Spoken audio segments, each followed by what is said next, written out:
Le prince Harry a ignoré les demandes du prince Philippe d'exclure Fergie de son mariage avec Meghan Markle, selon un nouveau documentaire. Les commentateurs royaux ont qualifié la décision d'inclure Sarah Ferguson dans la cérémonie de surprenante, car la duchesse de York était en marge de la famille. S'adressant au documentaire de Channel 5 Fergie et Meghan, Inconvenient Royals, Julie Montagu, la vicomtesse Hinchingbrook a déclaré qu'il y avait des informations selon lesquelles le prince Philippe ne voulait pas de Fergie au mariage du prince Harry et de Meghan Markle, en raison de tensions entre elle et le cabinet après une série de scandales suite à son divorce avec le prince Andrew.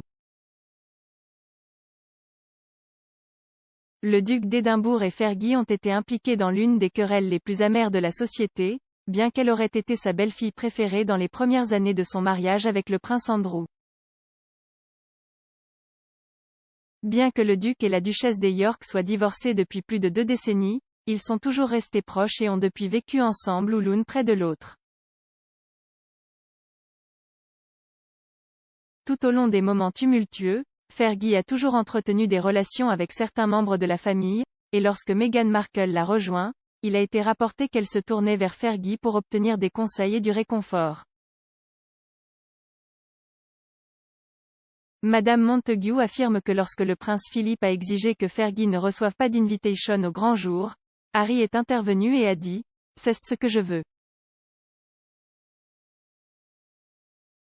C'est aussi ce que veut ma fiancée. Elle s'est liée avec Fergie et elle la veut là-bas. » En 2011, le prince William a pris la décision de ne pas inviter Fergie à son mariage avec Kate Middleton, désormais duchesse de Cambridge.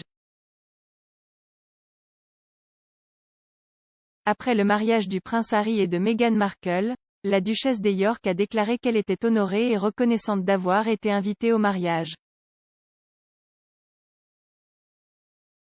Elle a ajouté que ce jour-là, elle n'arrêtait pas de penser à Diana dans son cœur. Le documentaire récemment diffusé sur Channel 5 a établi des parallèles entre l'expérience de Meghan Markle et Sarah Ferguson avec le cabinet, soulignant les problèmes auxquels elles étaient toutes deux confrontées, des interviews explosives à l'examen minutieux de la presse britannique. Les deux ont été interviewées aux États-Unis par Oprah Winfrey, et lorsqu'elle a été interrogée sur ses réflexions sur l'interview de Meghan et Harry, Fergie a déclaré qu'Oprah l'avait beaucoup aidée. Elle a également fait remarquer qu'elle pouvait s'identifier à Meghan et que Diana serait fière de ses fils et de leurs femmes.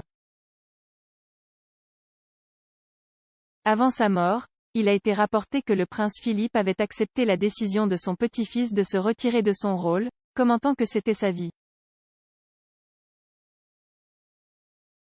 Cependant, il a également été dit que le duc d'Édimbourg pensait que leur plan était naïf. Fergie ne faisait pas partie des 30 personnes en deuil aux funérailles du prince Philippe, mais elle s'est plutôt occupée de son petit-fils Auguste, dans la loge royale.